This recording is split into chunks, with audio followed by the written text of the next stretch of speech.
that one specifically, I feel like is even next level for Tempo Storm. It made me very, very excited to see what we have kind of unfold possibly as we look at the battleground for game number 2 between these teams. We're going to Sky Temple, brought to you by Team Freedom. No surprise on that one.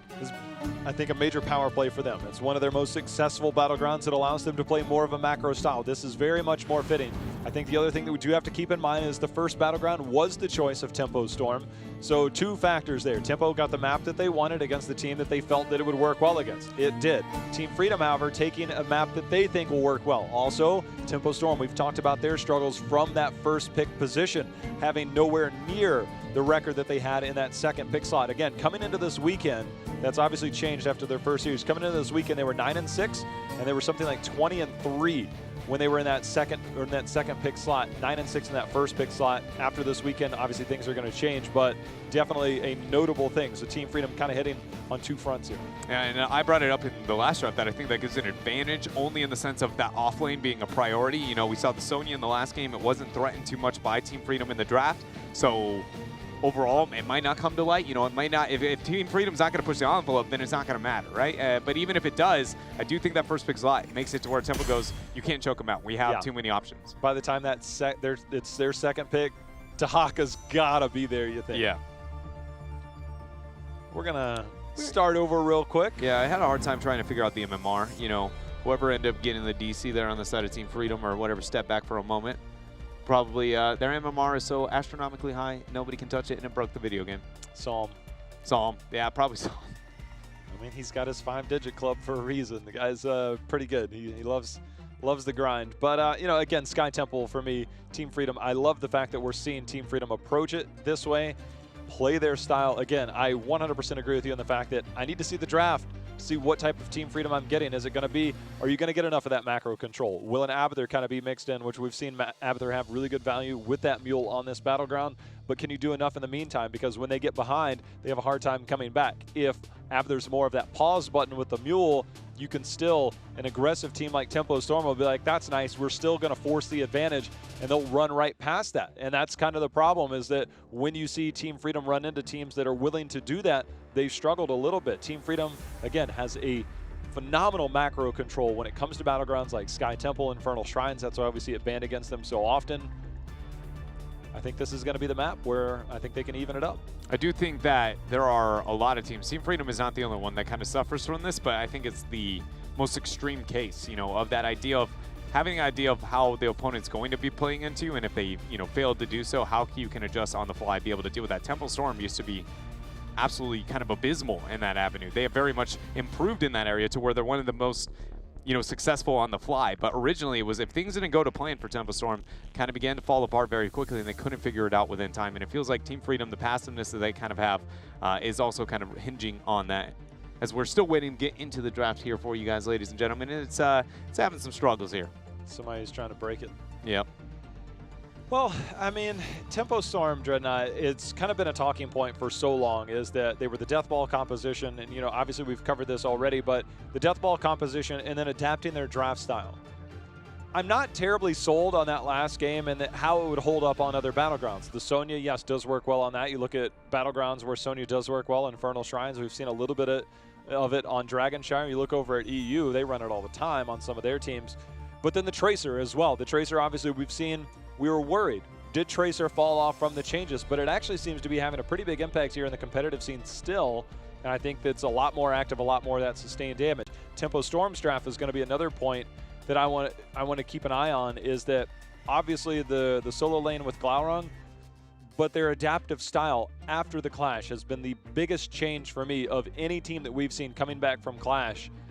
And they are just now hitting the cream of their schedule. Yeah. Like, they literally had 8, 7, and 6 for their first 3 series, dropped the first competitive game that they had against Team 12. Yeah, I agree with you. And it's now kind of like, with all those changes, not sticking to, you know, like where Temple Storm goes with the death ball, personally, my interpretation of it with that time sitting at home, you know, being the fan for the first time ever, I was like, it feels more of like trying to catch the opponent off guard than going, we are better than you. Temple now looks at everybody and just, we're better than you. And we're going to play the meta game, and we're still going to be able to kind of catch you off guard. But now we're seeing the success and dominance with that meta game on top of it. And that is though it doesn't seem like that different, you're like, yeah, I watch them body every. It is very, very different. The predictability mixed with the, you know, again, the kind of idea of not knowing what your opponent's going to play or how they're going to be able to play it and how to learn for that. Also, a lot of people don't consider that when you're playing against Tempo Storm and they have their own unique play style, how do you practice to get better against Tempo?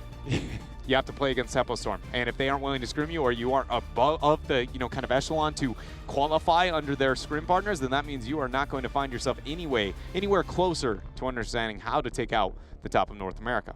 If I formed a team, ran a bunch of Sylph comps, do I got a chance? No. Everybody would ban you because they would be like, we aren't learning anything by playing against a hero named Sylvanas. Man, J-How. It's a good hero. One day. One day we'll figure it out. We have got the draft, ladies and gentlemen. I'm ready. Sky Temple. Kicking it off here, Tempo Storm. Looking to ban out the Medivh. Still astounding to me that we, you know, saw both Medivh and Maiev make it through the first ban phase of last series, or last game. Medivh didn't even get picked up. He did not, which is, I have so much to say on that topic, but it's, again, this is not the time or the place, but it's real cool that we saw that went through. You can have the Maiev Tempo Storm is what they're saying. Let's see if Tempo Storm takes the bait, because I don't think Team Freedom wants it, Dreadnought. I don't think they want it either, but have you seen Psalm on Maiev? Well, this is to what I'm saying is that Team Freedom, if they can find a way to evade the clutches of Maiev and Psalm there, they can use that rotational control and then keep Tempo chasing them around a much larger battleground. That is the way that Team Freedom chooses to play this battleground. I just feel like that relies on one thing, right? First and second shrine phase, you've got to be on top. Between those two shrine phases, you need to gain an upper hand if you're going to play that play style. Early game skirmishes are necessary to make that happen. First shrine phase with levels 4 through 7. Second one anywhere from that like 8, 9, 10, depending on how the map plays out. Maiev is great in all stages of that, you know, even when she hits the 10 spike. But a lot of heroes that typically get drafted are relying on that, you know, unless they pick a Tracer in this rotation to be able to deal with that. I feel like, I personally feel like letting Maiev through is a bold move, especially from that last game. I mean, we saw him had, I think, 3 3-man tethers and 2 4-mans. Wild. It felt like it was just ridiculous. Tether this, they say, as they go Tyrael Genji. Lutano on Genji has been an outstanding hero, but they're going to need more behind that, and it's obviously going to have to come from Yoda. Is it going to be the Greymane? Is it going to be the Tychus? Is it going to be something like a Li Ming or Jaina? That's going to be a question we'll have answered in the later part of the draft, but this kind of gives you that added protection, that layer of protection that Tyrael, tether us all in, sanctification, maybe turn a fight.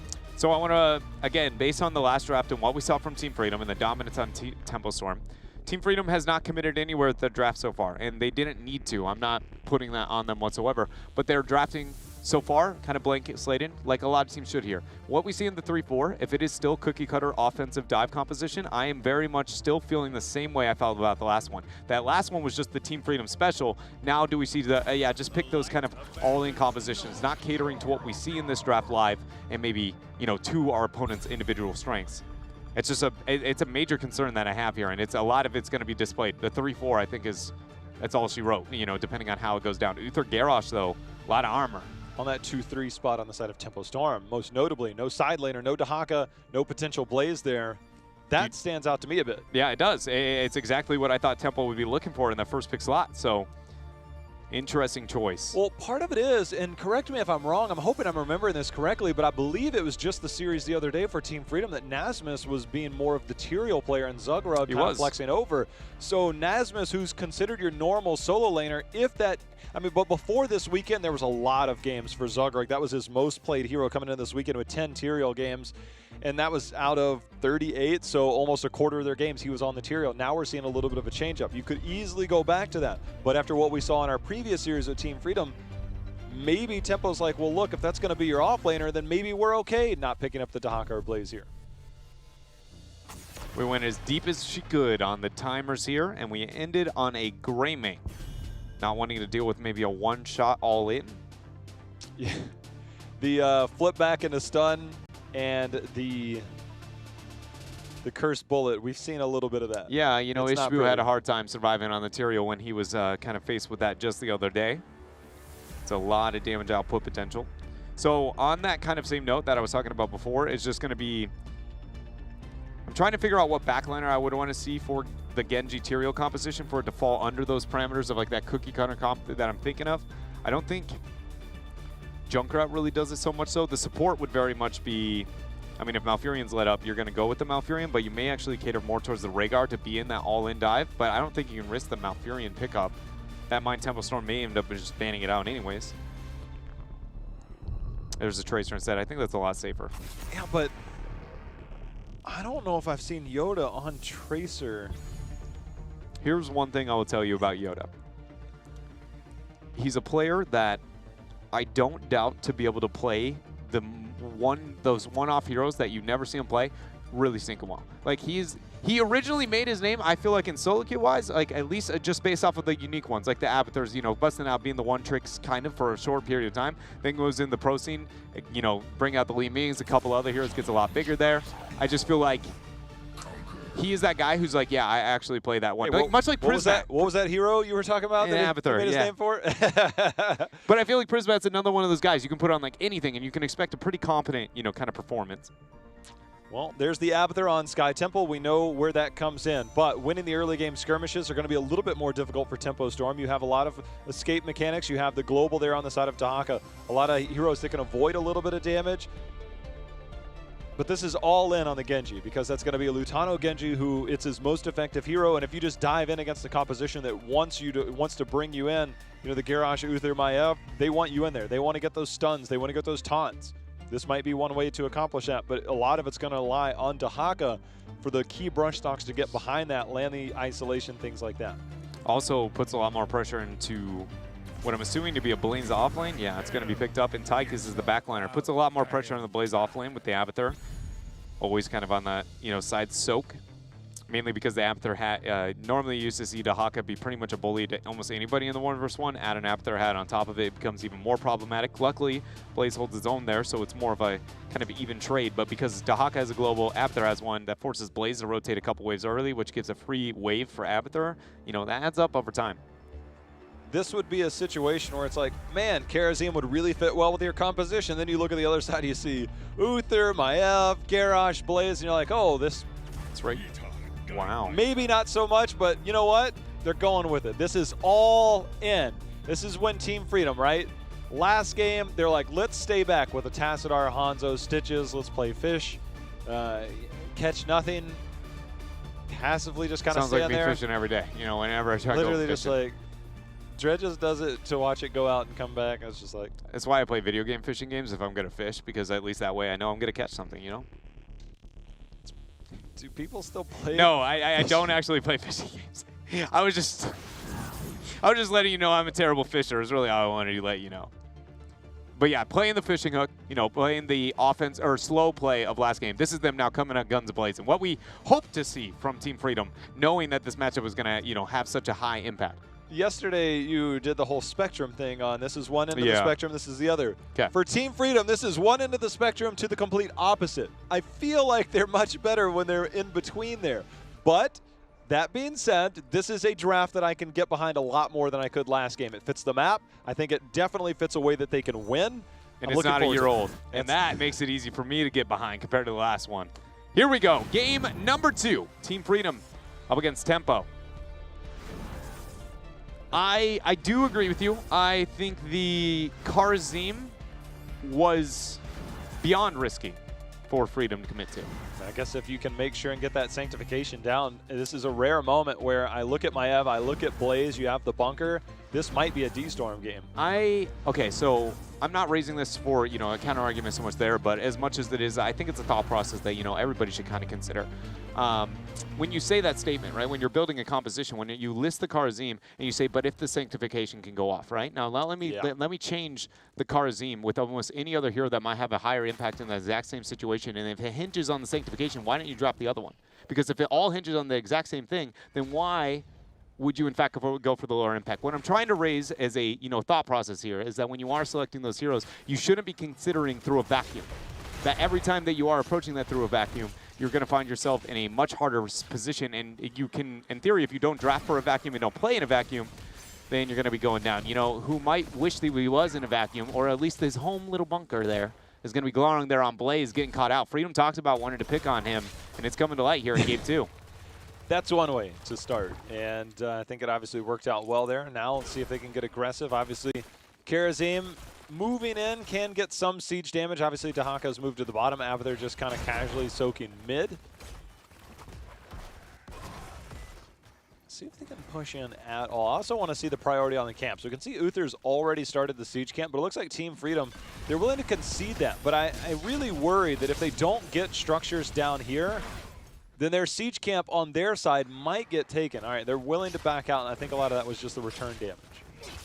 June and Fan starting up the Giants. Dahaka's doing his best to be able to kick off his own. I don't think the race is going to be fast. Actually, the race is definitely fast enough. Tempo could get an invade if they want. Maev is making the rotation down. Going to be kind of distracted for a moment with the mid-wave. Asmus has to tread light here. Tempo wants to rotate. They get the collapse on mid. Now where they go? It's going to go for the invade, but this is really late from Tempo. They committed a 4-man to mid just to get that invade, and then ended up, yeah, man, it's going to put them in a position to where they're actually behind the rotations. It's not going to cost Tempo, but that was a window of opportunity, and Tempo kind of missed there. Right now, they'll just have to kind of deal with the siege camp here at the bottom, which they're going to be able to do so. That's night camp already picked up by Team Freedom. Now we're going to see Tempo Storm pick theirs up. Again, this heavy front line of a Tyrael Kharazim does have potential to get some structure damage in, but it's not like you've got the Gray Mane in that composition, so your ceiling is much, much lower in terms of pushing in, but it looks like they're going to try. It's going to be kind of thwarted pretty quickly. Cattle doing what he does always there on the Garrosh. Loves to walk up to that wizard minion, throw it in the backlines. It will be like, well, that mage armor is not going to last too long when it's got turret aggro. 29 seconds out from the first shrine phase. Packing the punch here with the composition that Team Freedom has. It's going to be very important that if they get a win here with the double global on top of it, they can really snowball, get that rotations we've been talking about. But if they end up falling here, I feel like Tempo Storm is going to be thankful and more so able to kind of do what that we saw in the last game. Dahaka obviously has the advantage. Dahaka already brush stalkering up. Psalm has no E. Yeah, he just used that. He's getting the reset on his span of knives, but that's not going to be for long as Psalm. Oh my, he's able to make it out for a little bit longer. Collusion tracks it down though. You know, the biggest part was early game skirmishes. You have to get that in the early game to get this type of advantage. We're already looking at 2 kills to 0, and this one timed at the time of the objectives. Nasmus, we'll see if he has that Dark Swarm available. He does. Oh, he got the Dark Swarm, but he didn't have the, burrow. I thought for sure that'd be enough for Tempo Storm to find themselves a kill, but good job there. Freedom holding off even more. And they're getting the shots on top. Freedom's winning on all fronts right now, J-How. This is a big-time play for them. Big turnaround, obviously getting the kills early, and definitely the one-time tier. It's kind of been the biggest thing. Dahaka was able to instantly rotate back down to the bottom, keep up the soak. It's going to keep them honest, keep this trade here. You know, obviously on one side, Dread, you see the fort on the mini-map. It's about half health. If Tempo Storm does not commit to that takedown. It's our boy, the little robot. Little robot's going to be there healing it up. That's a fat M-U-L-E, boys. Is he coming down? It has almost no health left. Yeah, he's got to be dropping it this second. Cattle. Does he want to move up? Team Freedom, they're going to be zoning off of this little buddy. Fan's going to try and land the grenade. The mule that could. Freedom looking for a fight, though. That's one way to zone them out, is to just try and fight them. But right now, Team Freedom, they've got to try and save this. If they really want to take advantage of this, they have to hold it. The grenade's going to be there, but the mule's still healing it up. They're coming in on the backside, but they're giving up so much here, Dread. Glong just defensive jet propulsion, too. That's a cooldown. It might be up by now, but I would have tried to force that fight beforehand for Freedom. They end up zoning off Tempo Storm. They claim that middle fort. That was, honestly, I would argue, the amount of trust and coordination with the positioning and rotation there from Tempo. They're one of the few teams that can make that type of play, to have the confidence to move up and then kind of collapse out safely. Impressive rotation there from Tempo Storm, but again, once you see that jet propulsion, that damage falling out, I would have really liked to see them tank the minions and try and get the skirmish there. But Tempo, do what they do best here. It's almost hard to state how important that was to get that fort takedown. Yeah. I mean, everything that we've seen traditionally from Abathur compositions that can kind of hold on to that, it just delays your potential win condition so much. They were able to do that as Zugrug under assault here. Both Siege Giants picked up here. Slight lead in terms of experience for Team Freedom. Both teams should have level 10 by the time the next Temple phase comes around. We'll see if we get a skirmish or a fight in the meantime. Bit of an attempt here from Freedom as you see them sitting up above. Going to go collapse onto June. Everybody there. Fan trying to get the damage out, but it's not enough to at least thwart Team Freedom back. And the kill here, another kill going over to Team Freedom, and they secure the race of 10s. both Cattle and Maiev saw both of those people in rotation. Granted, June couldn't react it, and I don't feel like any faster, but neither one of them made the rotation down thinking that June was going to get collapsed on. I don't know if it would have saved him, but either way, uncharacteristic rotation from Tempo. You know, one thing that we're seeing here with Zugrug on the Tyrael, it is, again, this time he's going to use that Eldruin's out. Level 1 going into the extra healing when that shield gets popped on his Righteousness. And at level 7, he's going to reciprocate. So when it pops again, it does damage at the end of it. So a definite change up here in terms of Tyrael build, just committing even further to that all-in style. Divine Storm, by the way. Divine Storm here for June. And Containment Disc. I guess if you can Containment Disc that Tyrael, that's one way to make sure that you can't get Sanctification down. Yeah, that's a really interesting choice that they consider, you know, the Sanctification and the all-in a concern, but Divine Storm plus Containment Strike Disc, excuse me, is better than Divine Shield plus the opportunity to go within the, you know, Warden's Cage as a deterrent. We'll see if it pays out here. Bunker already going to be dropped. Divine Storm coming in. Tyrael, does he have the Sanctification? He gets it off in time after that 7-sided strike. Everybody in the bunker. Tempo Storm. Get the flames out. Get the damage onto Tyrael. Now Cattle eats a bit there with the passive, but he's going to be just fine. I thought for sure Zugrug might have made it out of there. Unable to do so. Again, the Temple was picked up by Tempo Storm, but Yoda, he will have that Mule available before too long to make sure and heal that up. Tempo Storm, we'll see if they make the same type of rotation they did on that mid fort to try and force their way in there. Take it, bully it down before that Mule can heal it up. Just doing his best. That was what he was literally created to do, J-How. That's it? Actually, I don't think so. I think the original purpose in StarCraft is very, very different. I don't know if it's like extra minerals or something alike, but... Well, they're committing to it. And Genji's already showing top. This is where a lot of teams struggle is, oh, they're actually going to back off a little bit. Actually, Garrosh is going to zone. So Garrosh with the zoning. But the way that Tempo Storm is committing to this is something other teams, they lack the ability to do so, or they're just not sure how to do it, and that Mule gets so much value. They're still unable to get it all the way there, but this is one way. It's going to be coming off cooldown in about 10 to 15 for that Mule on the bottom lane. Just trying to figure out where Team Freedom, I mean, they drafted this composition to be the aggressors, to be the bullies, to take these fights. But they aren't pushing off. But they're not. Yeah, I mean, they're giving up their siege camp. They're not fighting here. The Mule's going to go down. It's going to gain value. 20 seconds out. Will Tempo commit? They do. Very smart play here from Tempo Storm. If they walk away from this, they lose a lot of shots. Cattle can just conveniently walk up and get the full auto. With the Dahaka displaying himself up on top, still concerned with that Tempo. This is, again, as you said, this is why Tempo Storm, you know, they're very different. They gain as much as they possibly can out of situations where other teams don't. We've seen Mule be a terror on Sky Temple, and they're one of the few that go, we're going to play around it. We know what we need to do to make sure that this is not, you know, a problem. Freedom seems very reliant on it. There's a nice jet propulsion there. Isolation ended up being used onto Garrosh. Blaze hops into the bunker. That's no longer available. You can see the clone onto the Genji already out. That was a Divine Storm onto a clone, Jim? Yeah. Maybe a misclick? I don't think I'm going to say misclick as much as he thought it was real. The real one? Yeah, like, yeah. I mean... Sometimes it happens. It was a good Divine Storm, but yeah, I mean, it happened to me in the last game, honestly. I said Zuna's in a bad spot on the Blaze, and then he died, and I was like, oh, that was an Avatar clone, my bad. You know, sometimes that Dark Shade is a little bit hard to see here in all of the action of heroes. But Freedom, they're in a position now, consuming the bottom shots. Tempo, going to trade out mid for themselves. Structural advantage going still in favor of Tempo Storm, and look at this. They're going to collapse. I like it. See if we finally get the fight. No clone most likely going to be available. Zugrug on the run. There's the flip over the taunt. That's going to be there. No need for D-Storm. Containment Disc. No saving Lutano. Let's see if he gets out alive. He's putting damage onto Fan, but the Odin is out for that armor. And now Lutano forced to use that X-Strike. Let's see if he's able to get out. Look at that flank from Galarong, 2 on that Blaze, able to hit the jet propulsion and the oil slow. June Frisbee, I don't think it's enough damage even if he gets it. Got the shield to come out there from Yoda. Collusion's going to be just fine, make it out. Now Tempo Storm spend their time consuming the bottom shots and now picking up this boss. Really feels like Team Freedom had way too much faith in the Avatar Mule that would keep them in this game, but Tempo Storm has been aggressive. They walked it down that mid lane after that Temple phase and were able to take it down through that Mule. They did the exact same thing bottom, and Team Freedom has not had the resistance that you normally would anticipate with a composition like this.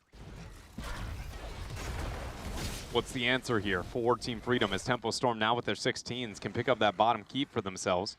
See if Maev makes the play. I mean, this could be the home run play right here. The Mule is only going to save that gate a little while longer. This boss and the 16 talent here. Tempo Storm, they get that 1 or 2 pick, Dreadnought. This goes from a keep to potentially game over.